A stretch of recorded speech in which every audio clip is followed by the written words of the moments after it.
School trip. आयु बस में बैठा बस यही सोच रहा था कि वो पहाड़ कैसे होंगे। आयु जो 15 साल का था, पिछले 3 साल से चंडीगढ़ में ही रह रहा था। फिर भी वो कभी हिमाचल की हसीन वादियों में नहीं गया था। पर उसका यह सपना इस स्कूल ट्रिप में पूरा होने वाला था। ढेर सारे लंच बॉक्सेस से खाना खाते हुए और अंताक्षरी खेलते हुए पूरा दिन बीत गया था। वो शिमला पहुंचने ही वाले थे कि पता नहीं कैसे उनकी बस, जो कुछ मिनट पहले एकदम ठीक चल रही थी, उसमें से धुआं निकलने लगा। रात बहुत हो चुकी थी और बच्चे साथ में थे, तो सब टीचर्स ने मिलकर फैसला लिया कि वो पास में ही एक होटल के अंदर रुक जाएंगे और सुबह मैकेनिक को बुलाकर बस ठीक करवा कर शिमला के लिए वहां से निकल जाएंगे। वो लोग पास के एक होटल तक पहुंचे। वो होटल दोनों तरफ से बड़े बड़े पेड़ और पहाड़ों से घिरा हुआ था। सब टीचर्स ने बच्चों को होटल में अलग अलग कमरों में बांट दिया और डिनर के बाद सब सोने चले गए। आयु को अपने 2 दोस्तों अमन और रोहन के साथ कमरा मिला था और वो बहुत खुश था क्योंकि वो दोनों उसके काफी अच्छे फ्रेंड्स थे। आयु, अमन और रोहन जब कमरे में गए तो कमरे की खिड़की से उन्हें जंगल के बीचों बीच एक झील दिखाई दी।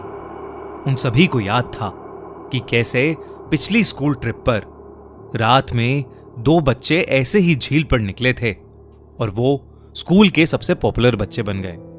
तो उन तीनों ने भी प्लान बनाया कि इस बार वो भी कुछ कारनामा करेंगे। उन्होंने सोचा कि वो होटल से छुपके से निकल जाएंगे और उस झील पर जाकर फोटो खींचकर वापस आ जाएंगे। जैसे ही होटल का गार्ड सो गया, वो तीनों निकल गए। झील दिखने में तो होटल से ज्यादा दूर नहीं लग रही थी, पर वो तीनों करीब आधा 1 घंटा झील की तरफ चले जा रहे थे और जंगल का रास्ता था कि खत्म ही नहीं हो रहा था। ठंड बहुत ज्यादा बढ़ चुकी थी और उस सुनसान जंगल में उन तीनों की ठंड के मारे हालत खराब हो रही थी। उन्होंने अपना फोन चेक किया तो उसमें सिग्नल नहीं था। तब उन्हें लगा कि उन्हें झील का प्लान कैंसिल करके वापस होटल चले जाना चाहिए। अपने फोन की फ्लैशलाइट के सहारे वो वापस होटल का रास्ता ढूंढने लगे। रास्ता ढूंढते ढूंढते अमन और आयु, जो रोहन के थोड़ा आगे चल रहे थे, जब पीछे मुड़े तो उन्होंने देखा कि रोहन वहां था ही नहीं। तभी उन्हें अपने पास में से किसी के भागने की आवाज आई। वो बहुत घबरा गए, पर क्योंकि वो रोहन को अकेला नहीं छोड़ सकते थे तो उन्होंने उस कदमों की आवाज का पीछा किया। वीरान और घने जंगल के बीच वो उन कदमों की आवाजों का पीछा करते गए, जो कुछ मिनटों बाद बंद हो गई। रोहन उनको अभी तक नहीं दिखा था और अमन और आयु अब बहुत ज्यादा डरने लगे थे। लेकिन तभी उन्हें ऐसी आवाज आई कि मानो कोई जमीन खोद रहा था। वो धीरे धीरे उस आवाज के पास गए और झाड़ियों के पीछे से उन्होंने देखा कि और कोई नहीं बल्कि रोहन ही जंगल में एक गड्ढा खोद रहा था। उन्होंने डर के मारे रोहन को पुकारा। रोहन उनकी तरफ मुड़ा और उन्हें गुस्से से भरी आंखों से देखने लगा। उसकी आंखें एकदम काली पड़ चुकी थीं, जैसे किसी ने उसके अंदर से आंखें ही निकाल ली हों।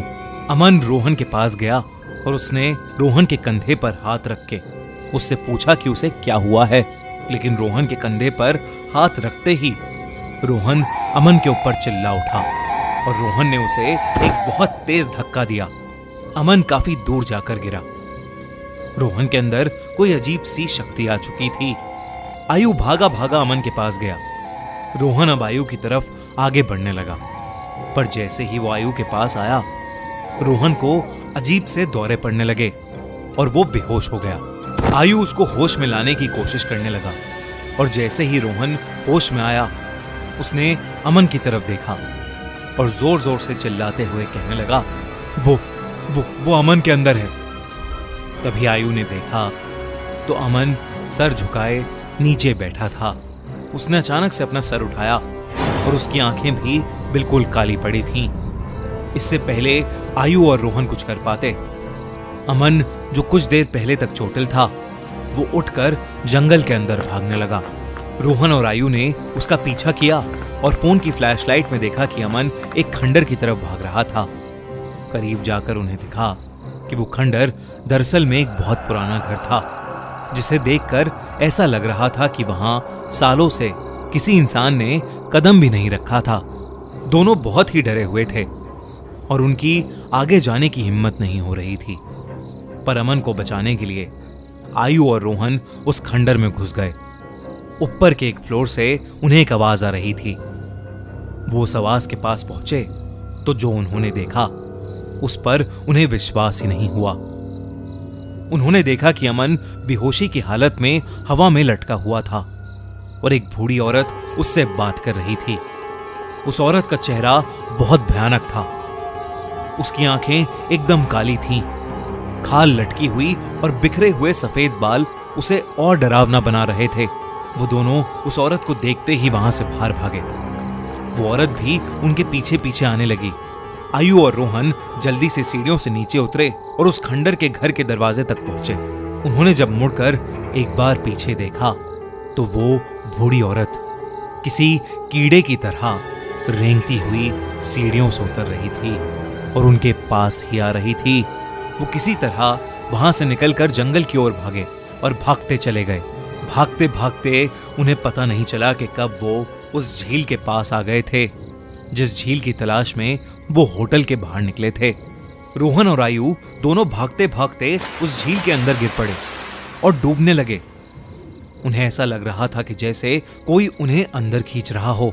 आयु किसी तरह झील से बाहर आ गया, पर उसकी आंखों के सामने रोहन झील में डूब गया और वो कुछ भी नहीं कर सका। आयु ये सब देखकर इतना घबरा गया कि उसे चक्कर आने लगे और वो वहीं बेहोश होकर गिर पड़ा। आयु की जब सुबह आंख खुली तो वो उसी होटल के कमरे में था। वो भागकर बाहर गया तो बाहर पुलिस की बहुत सी टीम्स थीं और जमीन पर सफेद चद्दर में लिपटी हुई रोहन और अमन की लाश पड़ी थी। पुलिस ने तो इसे मर्डर घोषित कर दिया था, पर आसपास के रहने वालों ने बताया कि कई साल पहले उस जंगल में एक बूढ़ी औरत रहती थी। वहां उसका एक घर था। सभी से अलग वो औरत चैन से रहती थी। पर एक रोज उसके घर को कब्जाने के लिए पास के गांव के कुछ लोगों ने उसके साथ बदसलूकी की और उसे मारकर उस झील में फेंक दिया। तब से कोई भी इंसान रात में जंगल की ओर या उस झील के पास नहीं जाता।